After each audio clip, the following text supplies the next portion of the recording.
Hello everybody, this is me, Amin, and that's Rory, and this is a special edition of Let's Talk About, because in this edition of Let's Talk About, we're going to talk about what it's like to live with an EV vehicle in Malaysia. So Rory has been reviewing or have been driving the Hyundai Kona EV Max, right? The Max version. The E-Max, yeah. Yes, and he has clocked in about 1,000 kilometers on the Hyundai, and we've been talking about like EVs in ChargeEV for a couple of episodes already. So the first thing is about like whether the government is providing enough of an incentive, of a framework to allow for the mass adoption of EV vehicles in the country. And then the next one is we talked about like what is the best EV vehicle to get in Malaysia, because right after the announcement we see like a deluge of EV vehicles coming into the country. So we have previously electric vehicles was meant for people who are rich and who can afford like 2-3 other vehicles. So they use the EV vehicle when they feel like,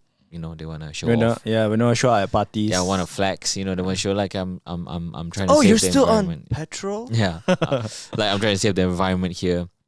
But now we see that, you know, you can get a full electric vehicle for the price of a normal car. So about like, you know, within the 160 range, all the way to about 700, 800,000 ringgit, you can get an EV. So there's a massive selection. And previously, electric vehicles had this problem with range. But now the modern electric vehicles that you get in Malaysia have at least about 300 kilometers on a single charge. On top of that, we also see an increase, or you know, we see more and more charging stations around. Now the question is, what is it like? What do you need to transition from a petrol car or internal combustion engine car to a electric vehicle? Because people don't have the almost everybody, like majority people, don't have the context of like, okay, I know if I'm buying a car today, I don't even think about a petrol station. I don't even think about like, okay, if I want to drive to Penang, I don't even think about like, okay, where should I stop? It's like, oh, I need to stop for petrol. I just stop for petrol. Yeah. And people don't know that the experience of owning an EV is not the same. We talked about, you know, this just before we started the show, and you mentioned that there's like a spectrum, right? Yeah. Of people who are like, okay, you know, it's gonna be fine. I'm gonna get like a Tesla or a car that has 400 kilometer range, and it's gonna be fine because I'm just gonna use it around town. Correct. And then there's gonna be the other end of the spectrum. Is like, oh no, where do I charge? What do I do? Yeah. It's like, oh, it's impossible to charge, right? Because you have the two mindsets. Is one is like, it's not a big deal. Yes. You know, I'll plug in at home. Yes. I'll go to the office and plug in. Whereas the other one is like, oh, it's impossible. Oh, there's not enough chargers. Yes. But through our experience, I think the truth lies somewhere in the middle. It is in the middle, and then it is in the middle, and then at the front and at the back.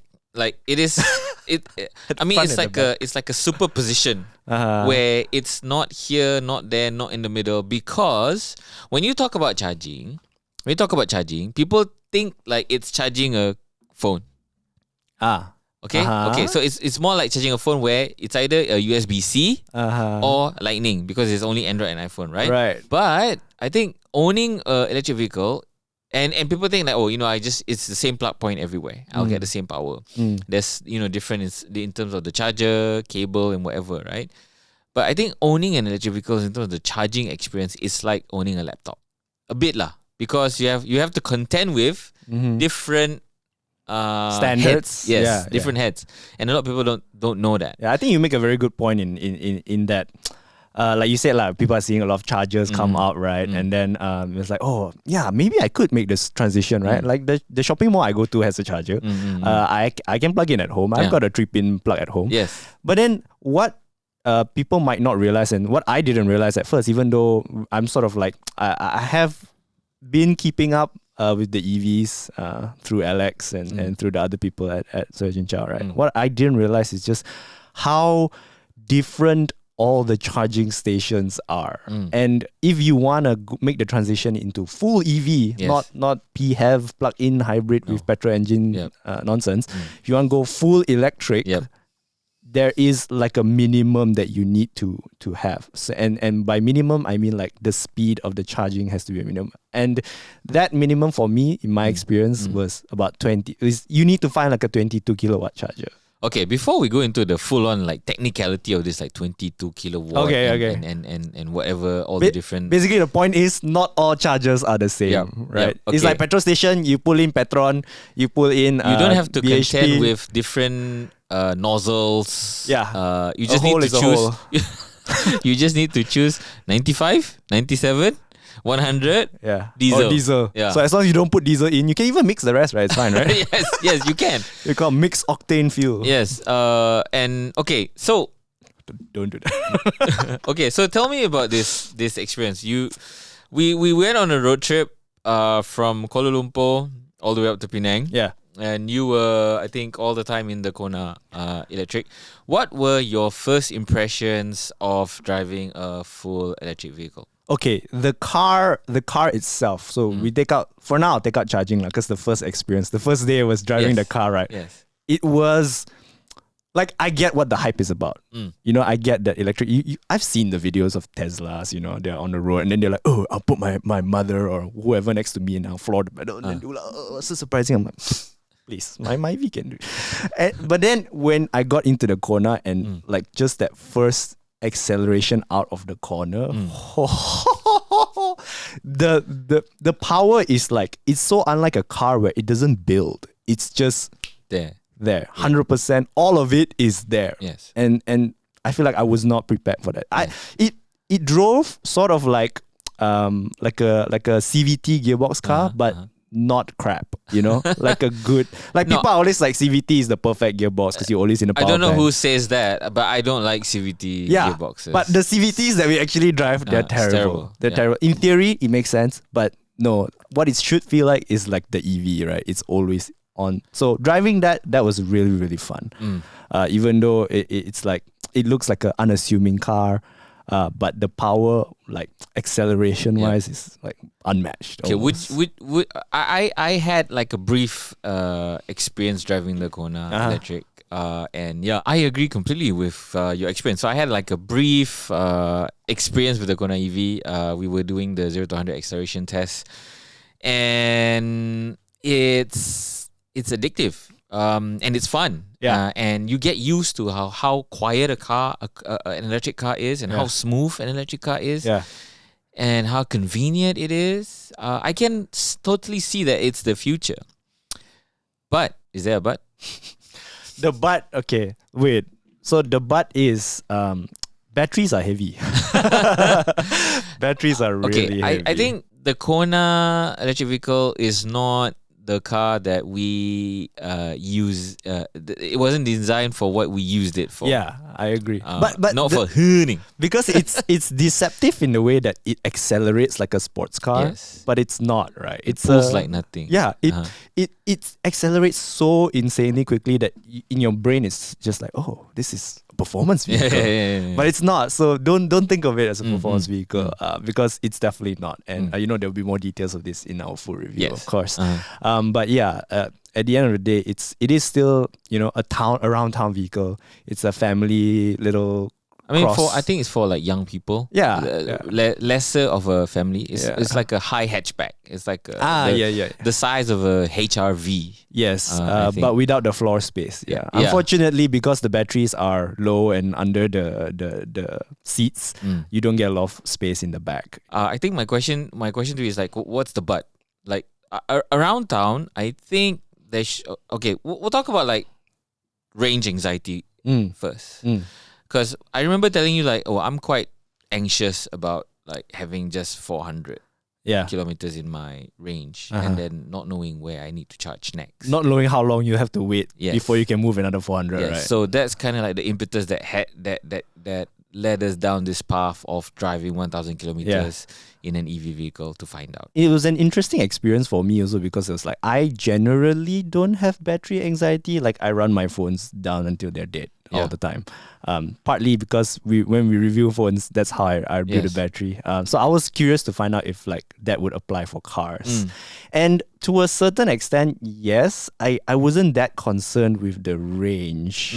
But it was what was more frustrating was the unknown factor of charging the car, and I guess we can jump right into that. Okay, if you want. before we start that, right? So the assumption was when we went on this trip, right? So we were like, okay, we're gonna test an EV vehicle and see like how would we use it as Malaysian drivers, right? Yeah. Like you mentioned, people like to drive. We like to drive. We like to go on weekend trips. We have nice roads, yeah. And we maybe want to go down to Penang, or go up to Penang, or go down to Malacca. And in a petrol vehicle, you don't have to think about. There's no plan or preparation other than the route itself. Correct. With EV vehicle, so we said like, okay, it's going to be 1,000 kilometers. We're going to drive all the way up to Penang. And we buffered ourselves that, okay, we might not be able to make it all the way to Penang. We're going to stop at Ipoh. Yeah. All this will be in our review. Yes. In your review. Then we assumed that, okay, all we need to do was just find charging stations. Yeah. And we're fine. Correct. Then we started the journey. Then what did you find out? So first things first, when we talk about the route, right? So the route was also specifically designed to be charger friendly. The original route was, it also brought us on the East Coast, which we suspect would have nice views as well. But the East Coast doesn't have charging stations, many, if any, chargers that we could find on our app.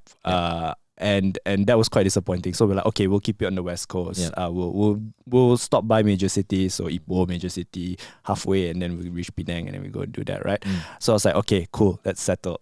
The thing that I didn't expect to run into problems with was charging even in KL. So the thing that you need to know about buying an electric vehicle, the first thing that you need actually isn't money to buy the electric vehicle. You need to download the apps. You need to download all the apps. There are apps, okay? Yes. I have 3 charging apps in my phone, and I'm not even like a hardcore Why do you need EV 3? guy. So here's the thing.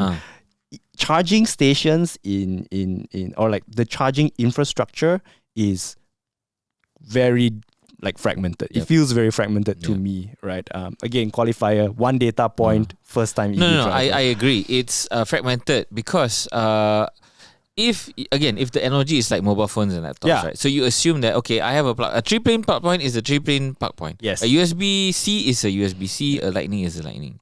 So as long as I can get my car to a plug point and I can plug in my charger and charge it, and I'm good. Yeah. So if you don't do your research, so let's say if you're like a newbie and or you're not technically inclined and you got a car, or the car comes with that Type 1 charger. Type 2. No, the Type 1. Type 1. The one that goes directly into a 3-pin wall plug and then directly into your car. As long as I can do that, I should be fine. I can drive within the range, so I can have like maybe a 50 kilometer buffer. So let's say if the car can do 400, I can maybe go all the way up to Penang, find my hotel or find my Airbnb, just plug in wherever, plug it there, and it will charge. Which was actually how we started with the planning. Yes, that was the assumption, right? We were supposed to charge at the Airbnbs. Yep. And then, so then after that, when when it was time to charge the car, so I got it on the first day. I didn't charge it because 400 km range. Like, whatever. Yeah. I'm good. 400 people in KL, if you're driving around, that takes about a week. A week, yes, easily. So then the next day, after our shoot, I was like, okay, maybe before we go for a shoot, let me plug it into my house, right? Because my house, there are dedicated charging bays. The management allows you to charge for 4 hours for free, but it's 4 hours is the limit lah. So I'm like, okay, I'll go and charge this morning. This was like 10 a.m. Okay. We had a shoot, call time 4 p.m. Okay. So I was like, okay, I'll plug in. There's plenty of time to charge. 4 hours, no problem. I plugged it in. I went over there. I parked in. The guard opened the box for me because security. He opened, right? And it was a 3-pin. Oh no! 3-pin socket. I was like, okay, how bad could it be? Okay. 4 hours is a long time. We shouldn't put the spoiler. I shouldn't say, oh no. I said, okay, 3-pin. Yeah, you can charge. Yeah.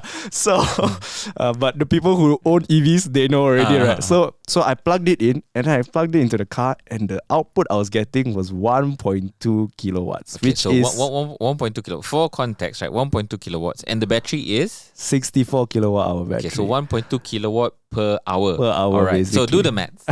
So essentially, okay, the charging that I would have gotten from that plug is like barely enough to get me back from the charging bay to my parking lot. Like I plugged it in for the 4 hours. Again, I think 1%. Like that's it. Yeah. It was terrible. So I was like, oh. this is going to be a problem. So that's where I downloaded the apps. Yeah, that's why I think Teslas have stopped giving you the Type 1 chargers because they're practically useless. It's going to take... so on the Kona's calculation, it's going to take about 30 hours? 27 hours, 40 minutes from 48%. To 100. To 100. That's that renders the car unusable for two days? Basically, yeah. Because you just have to charge it. Yes. Then you talk about, okay, why don't we trickle charge it? Why not I come back from work, I'll charge it with the wall plug, not wall plug, with the Type 1 charger, the 3-pin, and then it's going to work. No, it's a what's the word I'm looking for? It's a diminishing return. Yeah. It takes longer for you to charge than for you to... It takes longer for you to charge. Correct. Especially if you're, in my case, in an apartment where you have a limit, so you can't leave it overnight also. So you have 4 hours, right? Yeah. Some people think, 4 hours is more than enough. I can charge my phone 2 times over in 4 hours. Yeah. But it's not. It's not. And then the complication is if you are living in an apartment, you can't own an EV charger. You can't own an EV car. Yeah. If it's an old apartment. And then so if you live in an apartment, then you have to think about like, where can I charge? Yeah. So it completely changes your ownership habit because I now can't go to any petrol station. I now have to go to the malls that have the chargers. Okay, now let's talk about the malls that have the chargers. And then, the malls that have the chargers. So after I tried charging at home, didn't work. I was just like, it's okay, 48%. That's like 250 km range, something like that. Okay. More than enough for shoot. So we went for the shoot. After the shoot, we're like, okay, I searched on the app. So I used the first app I used was the ChargeEV app. Because ChargeEV is the biggest on their website. They say they're the biggest charging station provider. And I believe them. I mean, most of the things I see are ChargeEV. So I use the app. And the app is terrible, by the way. It's a horrible app. It's very, very, it's very slow for starters. Sometimes you open the map and there's just no charging stations for whatever reason. And it's frustrating to deal with that. And sometimes the information isn't even accurate. So in this case, after our shoot, we're like, okay, we'll go to Paradigm Mall to have dinner and then we'll continue. So while you're having dinner, you plan to charge your car. The car, because I go to Paradigm Mall a lot and I see, charging stations. Yeah. And on the app, it says it's a 22 kilowatt charger, which is enough. That's enough. The Kona supports 11 kilowatt AC. Yeah. So that's enough. So just for context, 22 kilowatts is kind of like the sweet spot. You can pull that kind of power from your house if you install like a wall charger. Yeah. You can. And a lot of electric vehicles support either 11 or 22 kilowatts. And with that, you can charge a car within from about 0 6 hours, from 0 to 100% within 5 to 6 hours. So because the Kona pulls 11, about 6 hours. Yeah. But I wouldn't say it's a sweet spot. I would say that's the minimum. I mean, it's a sweet spot for me because you can't pull any more power if from you're your charging at home. Yeah. Yeah. So that's not even the problem. Okay. So I was like, okay, I pulled up to Paradigm Mall. Where's the charger? Where's the charging bay? No signage. Nothing. So if you're not unfamiliar with Paradigm Mall, the app doesn't tell you? It doesn't. This floor, this bay. I couldn't find it. Yeah. Okay. So it was a Paradigm Mall's parking is split into two. So you have rooftop parking. Yes. And multi-level. Yes. And basement. Yes. Okay. So where is it? I had to stop at the side of the road and Google. It's like, oh, okay, it's in basement too. Okay, all right, we'll go basement. Lot C. I'm like, all right. So I went down and then I pulled up. I found the charger. The ChargeEV sign, by the way, is like this big only. And isn't it like all blue base? I mean, EV is all blue, ma. But it's in quite a dark corner of the mall. So it becomes grey, lah. So it becomes grey. Yeah, it becomes hard to tell. But not that I could see the bay anyway, because when I pulled up to the supposedly 22 kilowatt charger, there were two plug-in hybrid electric vehicles.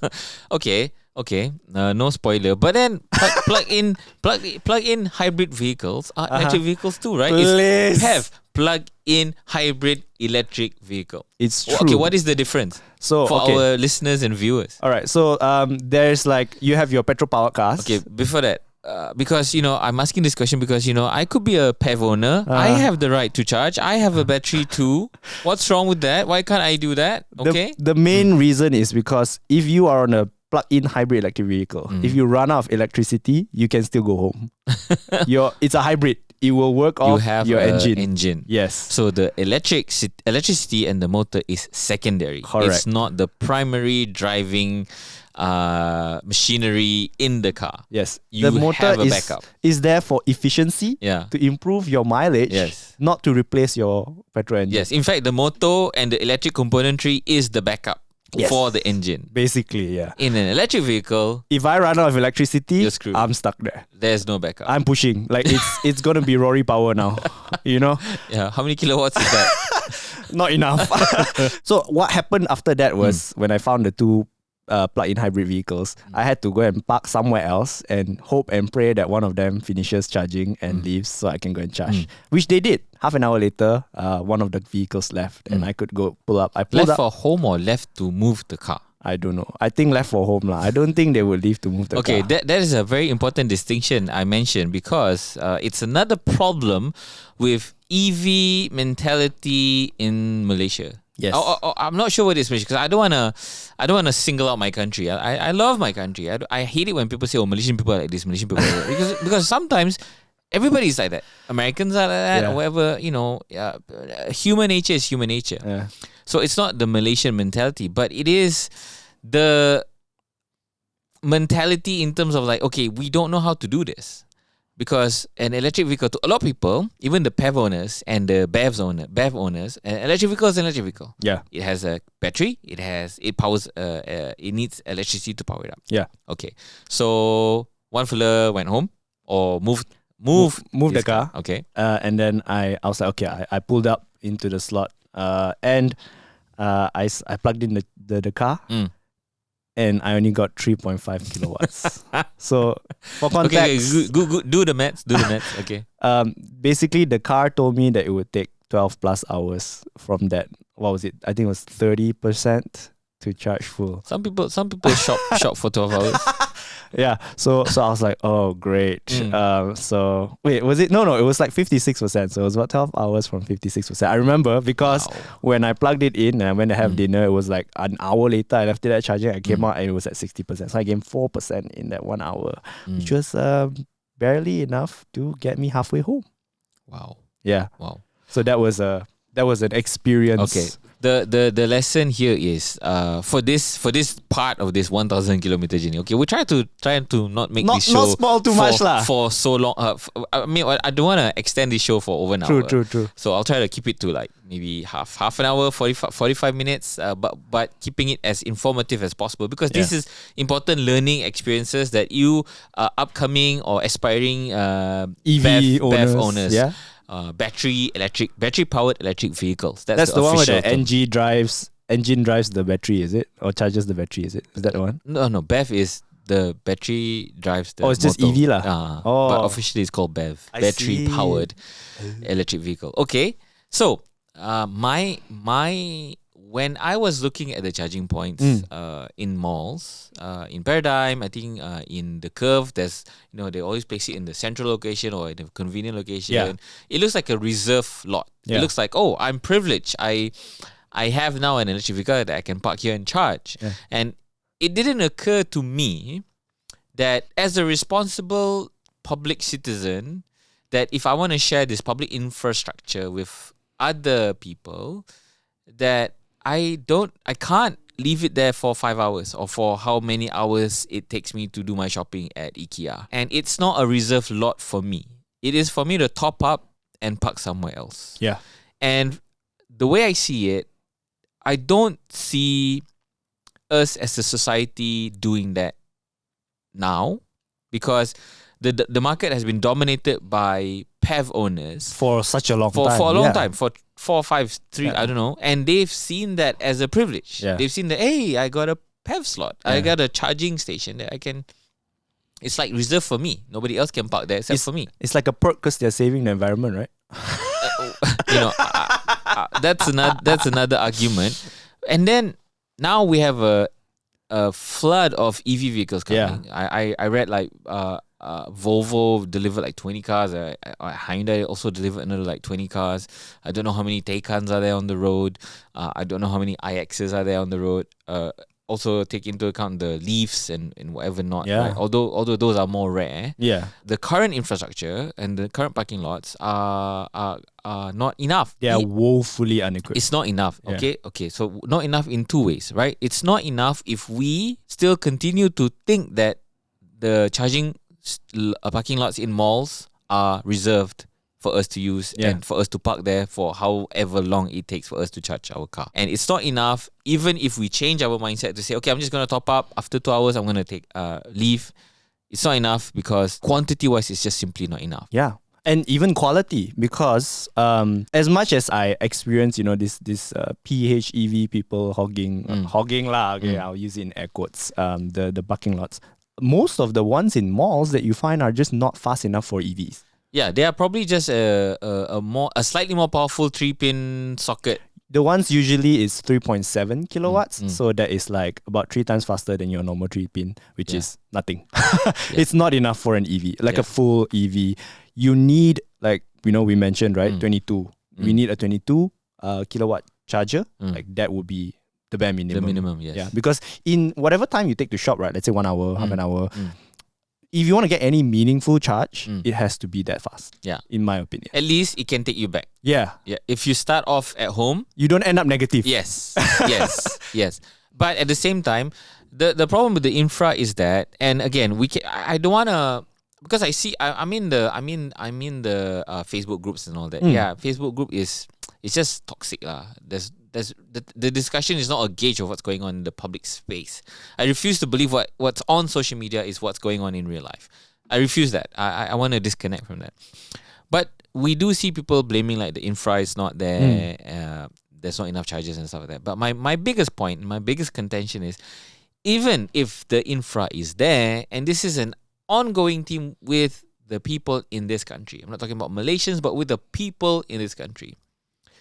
That we cannot have nice things. Yeah. Because even if there is enough parking lots, enough charges, there will be more cars coming into the market to hog it. Yeah. It's like parking lots, literally. Like you can have nice parking lots, you can have nice parks, you can have nice of things, and people will just come and mess it up. Yeah. With rubbish, with double parking, with hogging. We will trip the system as we are good at that. Yeah. And it's also like a bit of a love-hate relationship for me and PHEV owners, right? Or PHEV vehicles. Yep. Because the whole reason why we have so many chargers is because there are so many because PHEV. They were the pioneers. They were the first people. Yes, they're the reason why, you'll find it in malls. They're the reason why you'll find it in some apartment buildings. But at the same time, it's like you don't really need to park there for 4 hours to fill up your AA batteries in your car. Yes, because the distinction is with PEVs, the battery are much smaller. It's not even a quarter of what a full electric vehicle can achieve. It's like, I think even the good ones are like 50 km. Yes, and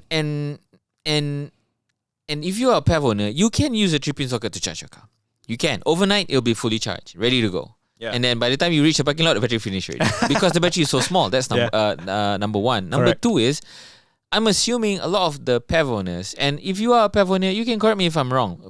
Please feel free to put them in the comment section, right? But I think I am correct on this. You also plug it in at home if you own a landed property, and we had one of the experience in one of our locations where we went there early in the morning. We were charging at the PEV station, and we were like, you made a comment like, who in the world would come to a mall so early in the morning, 8 a.m. It was 8 a.m. Yeah. And just so happens, it was a PEV owner coming to charge his car at the slot that we used to charge our car. Correct. And we were like, and I was like doing my maths, and I was like thinking like, so 8 a.m. he's probably coming from home. Yeah. So if he's coming from home, that means his car is fully charged. Should be at least. Yes. Right.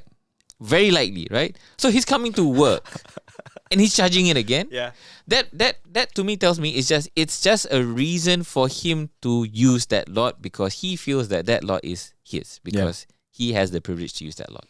Perhaps, yeah. And the thing is that lot that was a fast charging lot, 22 kilowatts also. You don't need so fast for EV. And you don't need to for PEVs and you don't need to park there the whole day. You don't. For sure. Okay, so I mean we're running out of time, and I think your story is very interesting. So I want to cut through the chase. Then after that, you go into the highway. So we talked about the hogging, right? Yeah. We talked about like infra, and I want to give kudos to like. Do we give kudos to BMW now, or do we give kudos to BMW after you go? I guess we can give kudos to BMW because most of the chargers that we find that are available Fast. and good Yep. are BMW Charge Now chargers. Yes. Okay. So okay, we'll go to the points, right? So we won't go through the journeys, but we'll go into the pointers. You go onto the highway. You use your app.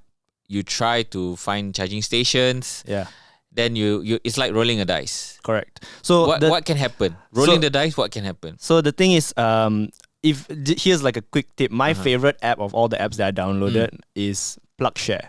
Okay. So that is like that's the crowdsource one, yes, right? it's like Foursquare for chargers. Okay, so that's the reason why I could charge my car before we left, thanks to PlugShare, because they have real world users who leave real world reviews. They even have like tips and tricks and stuff like that for you to do it. So that was great. But when it comes to charger availability, that's probably PlugShare's weakness because they can't tell you if the charger's in use or if it's in maintenance. ChargeEV and Jom Charge, they can. But not so reliably. But sometimes the thing that I found really funny was that on the ChargeEV app, they have their keys, right? So you have green available, orange occupied. Then there's white. And you know what white is? Unknown. How can you not know? How can this is the one charger in the rest stop along the way? How is it unknown? Do I risk it? Yes. And then if I show up and it's not available, then I'm screwed. I'm just spending the night in the rest station. Yep. Or I'm calling a tow truck. And then there are also those that perhaps even worse than the white unknown ones are the green ones that when you show up, it's under maintenance.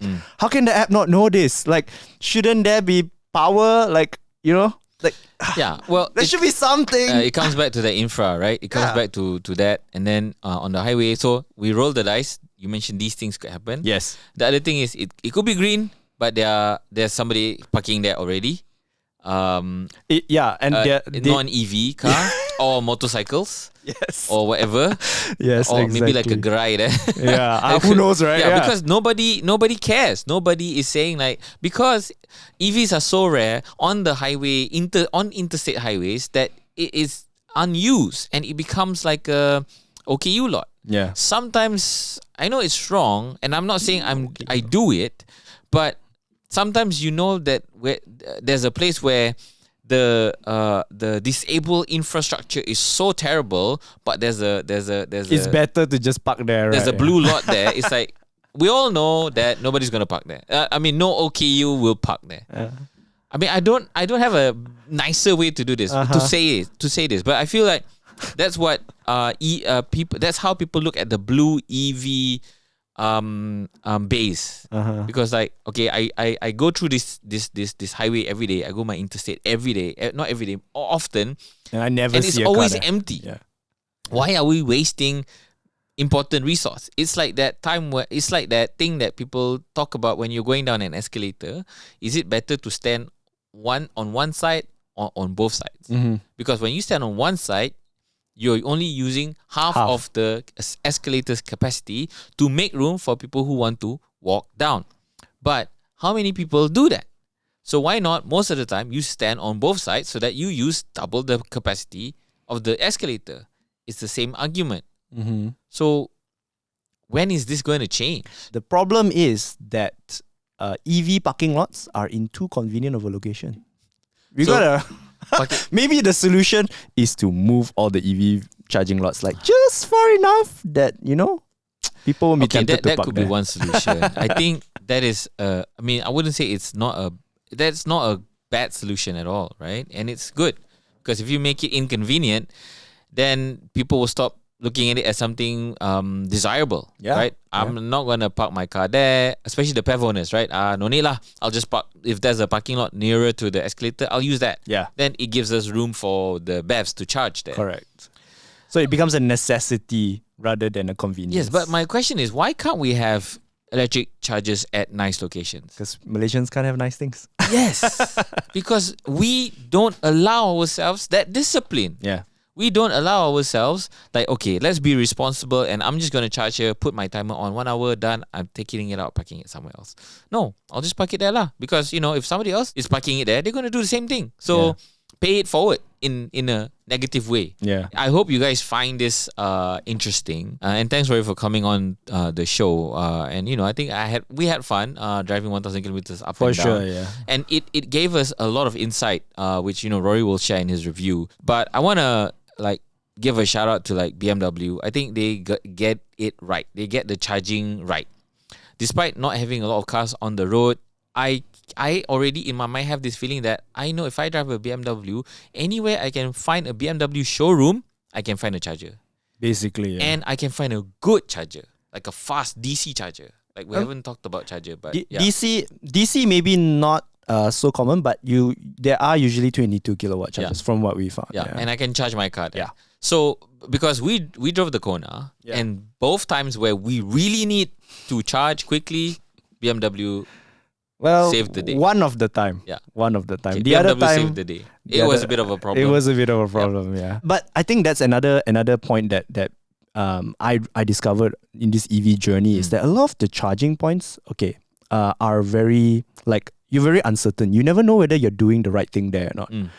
It's like, we'll use a petrol power engine, right? Yep. You drive a petrol car to a petrol station, you just pump, pay, gone. There is a standard way to... Correct. They even had, I don't know whether it was your age, but I mean, it's your era, but there was like a jingle. Angkat, tolak, tekan, angkat, masuk, tekan, picit, whatever lah. It's like, okay. Definitely not before my time. Take it out. Okay, in English, it's like, take it out, put it in and press. Yeah. Yeah, basically, yeah. Because they did that jingle because they were shifting from full service pumps where the guy will say biru ke hijau ke, to self-service pumps. Okay. So they had to have that thing so that people don't screw you up because spilling petrol all over yourself or over your car is very dangerous. Is an inconvenient at best, right? and a danger at worst. Yes. One way to put it. Yes. We've all seen Zoolander, guys. Yes. So, but because EV is so wild west in Malaysia, the cars are all standard, right? The charging points for the cars are standard except for Teslas. But the charging power, the charging locations, the government is not going to come out, or at least not now, because we talked about this in our show. They didn't put a proper roadmap to say like, okay, how do we educate people on the proper usage of EVs?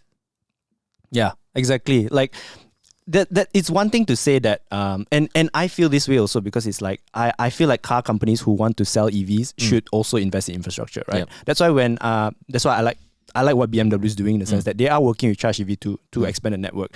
I don't see anyone else doing it. Like Volvo, for example, I was super disappointed to hear basically during the launch of the XC40 Recharge, the full electric, someone asked them like, what are you doing for infrastructure? And the guy's answer was basically, we'll just make the cars and other people are doing the infrastructure. We don't have to do it. Like, what is that? Come on, man. But I can't also fully blame them because these are all like they are doing it themselves, right? The car manufacturers are taking the onus on themselves to make this for their customers. There is no direction. There is no plan. Like there is no the government doesn't say, oh, we need to have these chargers by this amount of time. Like every kilometer you need to have X amount of chargers. Which I believe, I'm sure petrol stations had something similar when they were first coming out, right? Yeah, I'm not sure about that though. But but the incentive and the impetus was strong. You can make money out of it. Yes. So I'm sure you can make money out of charging stations even more because it becomes an occasion. Yeah. I don't foresee charging numbers to drop significantly in the next maybe 5 to 10 years. Yeah. So you're gonna at least stay. If it's a DC charger, you're gonna at least need 30 minutes to 45 minutes, and that's an amount of time that people are idle. They're not doing anything. They're going to sit in their car, not doing anything. The opportunity to upsell. To sell. Yeah. To sell burgers, to sell whatever you can. Because for petrol pumps, that's their problem. They cannot get people to stay long enough. Yes. Because it's less than 5 minutes and you're out. Yeah. That's why they were very reluctant to have pay terminals at the pump. Yep. Because they want to force people to go in. Because that's where they make the money. This is already done. Yeah. So, but who's driving this? Nobody. It's so fragmented. You have Perkema trying to drive fast charging. You have TNB and Shell working with something, but there's no roadmap there. BMW is trying, but I think it's only at certain dealers. So I think this one dealer is Tianxiang. Yeah, Tianxiang. Yeah, Those were the ones that we found to have chargers. We don't know whether there are others, or I'm not Auto sure. Bavaria also has. Yeah, a so charger. I'm not sure whether it's a BMW principal led, or Correct. it's like a dealer initiative to say, okay, I want my place to have more. Correct. Yeah. Because I want my customers to come. Yeah. And it's such a simple thing, right? So if I'm going to get like a Volvo or Hyundai, and if I have in my mentality that I can just go to any dealer and there's a charging point, then I'll be at least alleviated with my worry. Yeah. At least you know that you have one charger in a town that you can use, right? Yeah. At least one. Yeah. So that's the thing. And a lot of the chargers that that I ended up charging at are all on private property. We don't know whether we can go in or not. We don't know whether we are actually allowed to charge or not. I feel like I'm always looking over my shoulder, you know, like is somebody like gonna come and check? electricity, right? It feels like that, even though there is a system, a terminal, a card. It's like a public access. correct. Like the one that I topped up before we left, which was ABB. Honestly, I really appreciate them because it's really near my house in Sunway. They have a 50 kilowatt DC charger, so it's fast. I pulled up to the compound to charge. It's like a warehouse, right? It's a warehouse, and the gates were closed. Nobody was there. I was like, is this the right place? And then as I pulled up to the gate opened, and I drove in. I was like, oh my god, there's nobody here. And then the gate closed behind me. I was like, am I in a horror film? You know what? I just realized petrol pumps, right? They want people to come. Sometimes you are at a stretch where there's 3 petrol pumps competing. Yeah. And they have people, I don't know back then, they had people where they were at literally, there's like a person at the entrance of the petrol pump waving you in. I pity the fella. But it was so competitive that they were trying to be attractive. Yeah. What I realize now is the least that all these charging infrastructure providers can do is make it welcoming.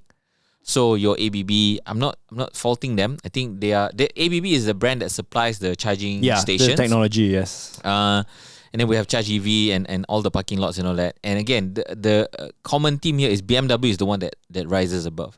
Every time you go to a bay in a shopping mall where BMW is powered by is branded by BMW, it's clear. Yeah. There's BMW here. There's also signage leading you to where the sign is. And it's so simple, right? Yeah. The ABB thing, that warehouse, you could just have a normal signage to say EVs welcome here or whatever, right? It's so easy. Yeah, I guess. But again, that one is it makes sense for them. Like they don't have to do that because it's their it's their office basically. You know, it's their factory. Like if you want to, if you know, you can come and charge lah. You know, they do have signage in the bay itself.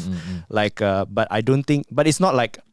I don't think it's their business model lah. Let's put it that way. So they don't have an incentive to advertise it. It should be that because way. for me, it's a Wild Wild West, and the fastest, most prominent mover will win. And to me, ABB has come out to be one of the not fastest, but one of the more reliable charging station providers in the country. Because they are also working with Shell to provide the fast charging along that highway. Those are powered by ABB. Yeah, and Jom Charge, right? Those are powered by ABB. Yes. And the one that you used is easy. Yeah. It's reliable, it's convenient and stuff like that, right? So, I mean, they could very well be so visible that it will become like a petrol station thing, because the risk now is if there is no visibility in terms of the charging station provider, then it becomes a commodity. I don't care where I'm getting my power from as long as I get my power. Yeah. If you make it into a experience, then I only want to go to stations where it has ABB.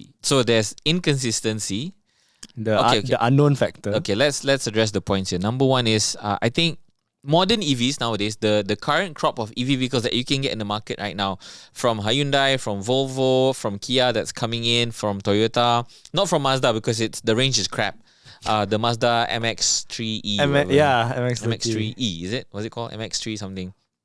Don't bother. It's not even 200 km. From BMW, from Volvo, BMW, Porsche, you are fine. You won't have to worry about range anxiety if you're traveling, even if you're traveling to Seremban.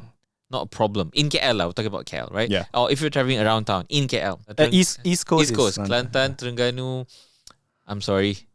It's going to be much more difficult for you. Yeah, it's a challenge. We tried to do the numbers. We cannot even plan a route that takes a day to get to that side. Yeah, I Because think there's not enough chargers. I think there's one in Kuantan, and that's it. And then after that, it's no the point of no return. Yeah. You either make it or you don't. You call tow truck. Yeah. Yeah, Yeah. basically. The cars are great. Infrastructure in town is okay. You need a landed property or a apartment building management that understands your needs. Correct. Mentality is a big issue. I feel, especially in charging stations, the free ones. Yeah. Brands, infra provider, I think you have a major opportunity here to be so visible and own that market. Yeah. Own that market today, so that everybody just talks about you like they talk about Colgate and diapers and Kodak. Yeah. That you become a household name. BMW is doing something really good. I think a lot of other car brands should follow them. Electric vehicles are quite practical, actually. Then the experience was much better than I thought. Yeah, same Because here. I'm hardcore petrol. Yeah. Like petrol power. Yeah, and you were Engine pushing noise. it. You were Yeah. pushing it, and you got it. You got it all the way to down to 6%, and you survived. Yes, it got pretty dicey. Yes, Yeah. but it still worked. Yeah. Yeah. Here's a for Starbucks, if you're listening. Here is a business idea. I give you for free. Or if you want to pay me, it's okay. Starbucks. Look, people spend half an hour charging at least. Imagine if they could spend that half an hour drinking your overpriced coffee. Put a charging station in every Starbucks. Yeah. And you'll get, because let me put it this way lah. The same people who go to Starbucks are the people who buy EVs. There's a big overlap there. There's a overlap there. Yeah, you know, I can imagine the Venn diagram. Yep, I'd be you know, just put a charger in your Starbucks. Guaranteed best business plan you ever made. all the street side Starbucks at least. Yes. Because most of the Starbucks Not in the mall one lah. That one cannot lah. Yeah. If you want to sponsor the mall charger, also okay. Buy one latte, get 1 hour free charging. Yeah. Okay, what? And EVs and PEVs, guys, it's no longer a privilege. It's a tool now. Yeah. Right? So back then, like mobile phones, it was a privilege, right? I can carry that big hunking and thing and show that, hey, you know, I made it. Yeah. I can buy a mobile phone now. Yeah. And I can talk wherever I want. Now it's a commodity. And it took like probably 10, 12 years, 15 years to now for this to become a commodity where even everybody's using a phone because it's a tool that you need to survive. Similarly to electric vehicles, it will become a commodity instead of a luxury. Right now, it's still, I think 5 years down the line, it still be a luxury. But it's not a privilege. Yeah. It's a choice, but not a privilege. We have moved that needle already Yeah. from a privilege. Yeah. It's true, yeah. Okay, and to the PHEV owners, yeah, I know I complain about you a lot, but let's strike work a deal. together lah. Let's strike a deal, okay? You can have all the 3.7 kilowatt chargers. You can have all the 3.5 kilowatt chargers. Yes. And sure, in a pinch, you can have the 22 kilowatt charger. So For what? But for 1 hour, for half an hour lah, to charge your AA battery, right? But don't charge at the fast charger stations. You know, leave that for full EV people because they are very kasihan, you know, want to find a good charger to charge their car. Correct. I agree absolutely. Please sympathize to EV owners. We do not. I say we. Whoa. I don't have an EV. Oh, spoiler. Sorry. I don't have an EV. No, I wanted to say that EV owners. I'm speaking on behalf of EV owners. Yeah. Okay, so they do not have the backup. Yeah. And if they're stuck, they're screwed because most EV cars weigh over 2 tons. Very difficult to push. Very difficult to put on a towing truck. And if you do put them on a tow truck, where they gonna go? You take them home. Okay, if they have a wall plug, you can take them home. Or they'll be like you.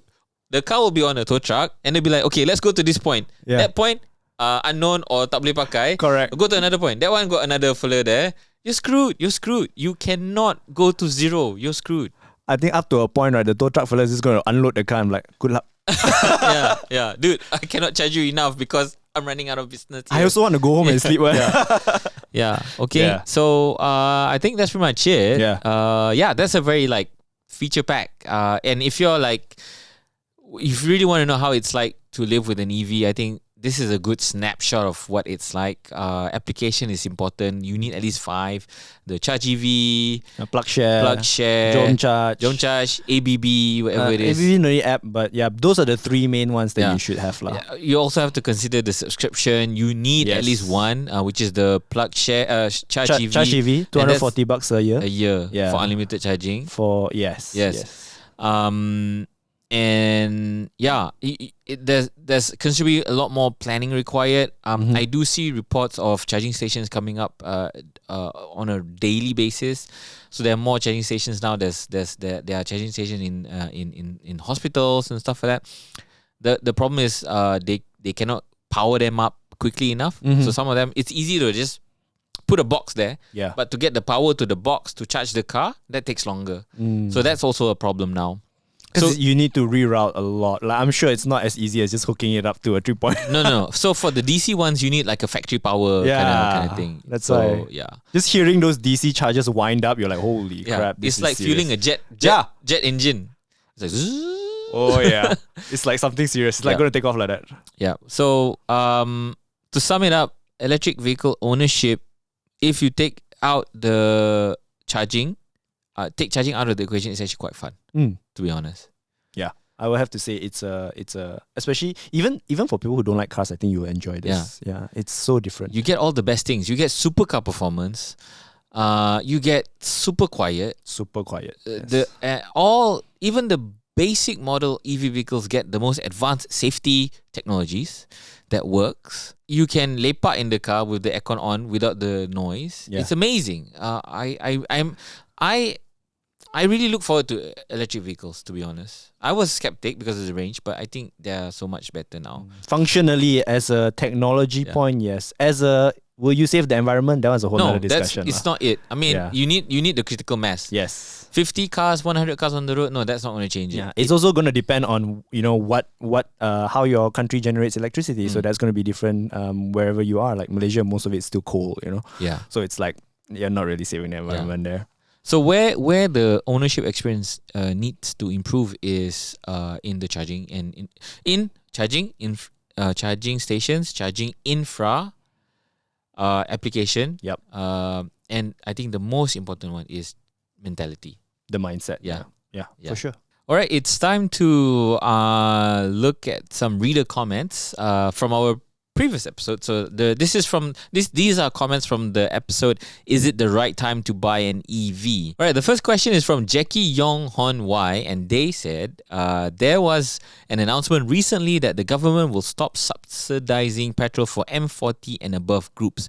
Could this be the final straw that will push for more EV adoption? No, this is not going to be the final straw. It's not going to even be a straw. How are they gonna enforce it? Like, yes, that is the most pertinent point. How do you enforce who is M40? Correct. It's like, you show up. No, when you pull out a petrol station, you gotta show the guy your EA form first. No, because we thought it's like, okay, you can pump. Look at my EA. I am M40. I am. Okay. No, then you have to pump 97. Oh yeah, true. So then you go there in tatters and stuff like that. Is it? So not that we're saying B40 people are in tatters. No, oh my god, yes. I'm sorry. M40. How do you enforce that? Yeah. And then we also talked about mentality, and we also talked about how we're so good at gaming the system, right? So if you do this, you know what the M40 people will do? They will buy the cheapest car with the biggest tank that they can get.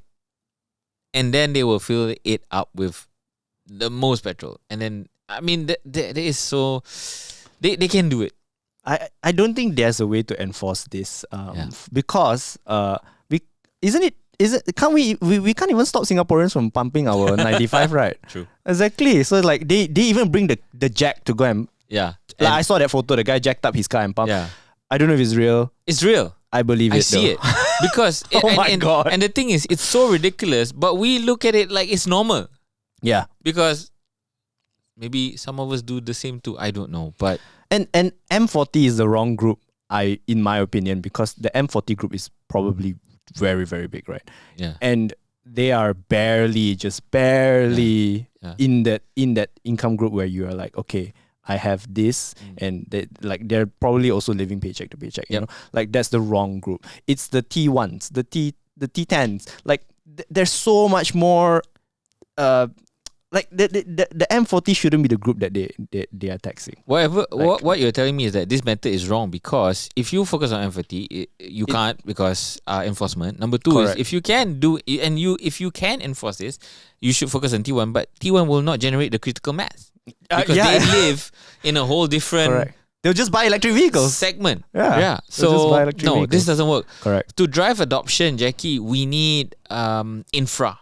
And we need a shift in mindset, a complete shift in mindset. We need industry to come in, pitch in, and we need the government to come in, pitch in. Everybody needs to work together for this to happen. Yeah. All right? Yeah.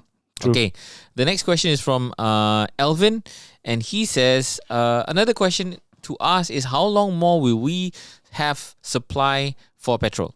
If the supply is still plenty for the next 50 years, I will stick with petrol car until EV is more affordable, like 50k, and more availability of EV charging station. Okay, the supply of fossil fuels, I think that is not an issue.